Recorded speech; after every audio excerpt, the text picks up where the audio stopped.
Most people today do not consider themselves slaves. They have jobs, formal freedom, and the sense that something can still be changed. But every day they do the same thing. They endure, they wait, and they hand over control of their reaction. This is not slavery by law. It is slavery by habit. Epictetus lived in a system where slavery was neither hidden nor softened. In the Roman Empire, a slave was not a person. He was property. He could be beaten, crippled, or discarded without explanation. Any mistake cost the body, and every reaction was tested for weakness.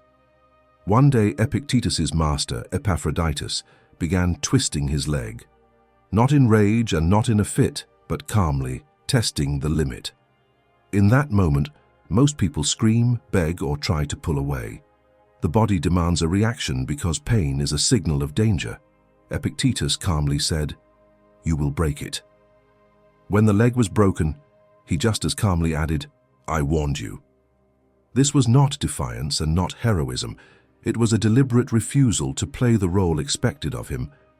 Power does not test the body first. It tests the reaction. He did not deny the pain, but he did not allow the pain to become defeat. He did not give his master the one thing the pressure was meant to extract, the reaction. This is the line most people fail to see. Pain is an event. Defeat is a conclusion. The moment you draw a conclusion about yourself, you hand over power. Modern people are rarely crippled physically. They are held in other ways, through tone, through pauses, through silence, through the expectation of evaluation.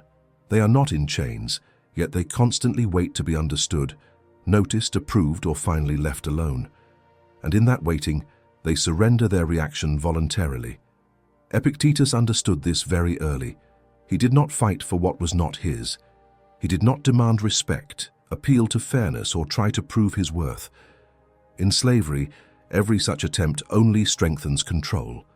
He abandoned the illusion of influence where none existed and focused on the only resource that could not be taken, his internal response. While his master waited for a scream, he remained silent. While fear was expected, he registered the fact. While collapse was anticipated, he stayed steady. A person who does not react as expected becomes a poor object of control. He is difficult to train because the usual levers do not work. The modern version of mercy looks softer.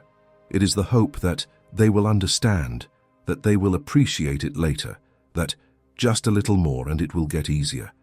But the mechanism is the same. The moment you wait to be understood, you have already agreed to someone else's terms. Epictetus did not wait. That is why he began leaving slavery long before he was formally freed. Modern people are not kept in chains. They are kept in the mode of just a little more. One more month, one more project, one more attempt to prove they are useful. This is a softer version of the same pressure.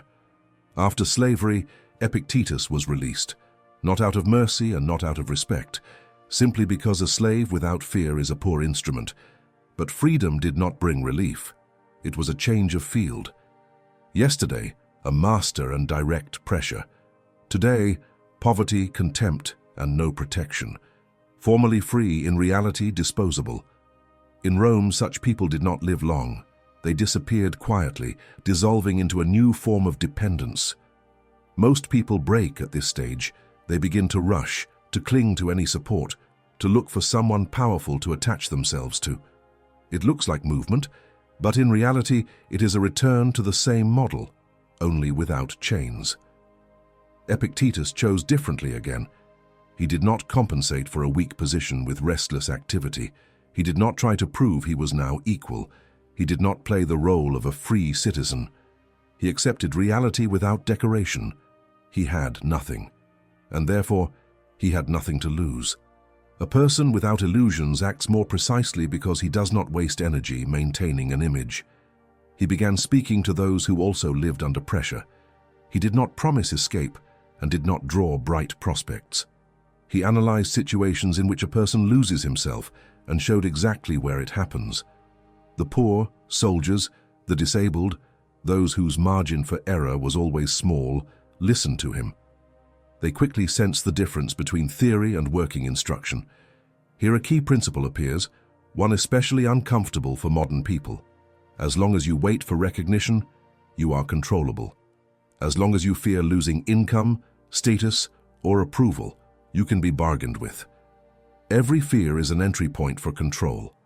Epictetus did not need recognition. He could calmly refuse a student if he saw that the person was not ready to work. This reversed the roles.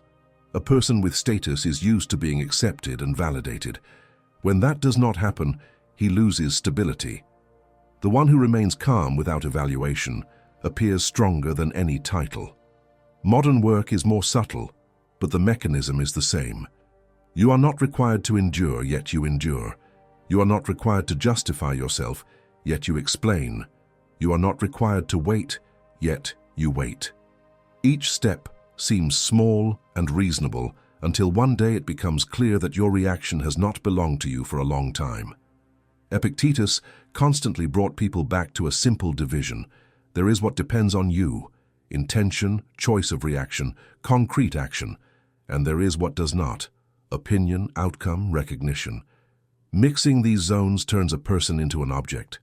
He begins to suffer not from circumstances, but from the attempt to control what belongs to others. With age, pressure changes again. The supports a person relied on begin to disappear. Money loses power, influence fades, the body stops obeying. For most, this is a moment of panic, because everything on which identity was built begins to fall away.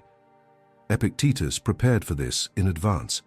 He taught people to mentally release what they use, not out of cruelty but out of calculation. House, body, position, attention of others, none of this belongs to you permanently. As long as you confuse use with ownership, you remain vulnerable. When that distinction is accepted, the panic of holding on begins to fade. His approach did not make life more pleasant, it made it more stable. He did not promise victories and did not offer comfort. He showed how not to lose yourself when winning is impossible. Epictetus was a slave by law, then an exile, then a cripple. None of these conditions became his identity. He did not give the right to define who he was to his master, to the crowd, or to circumstances. That is why his name outlived the names of emperors. The question is not who he was. The question is why, under far better conditions, most people today choose a smaller position, and how many times a day they voluntarily hand over their reaction, without noticing that this is exactly what their real chains are, the ones they wear by choice. Most systems do not need chains. They need your agreement. They need your fear of losing comfort. They need your need for approval.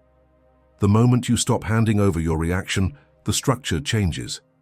Not outside, inside. And that is where control either begins or ends.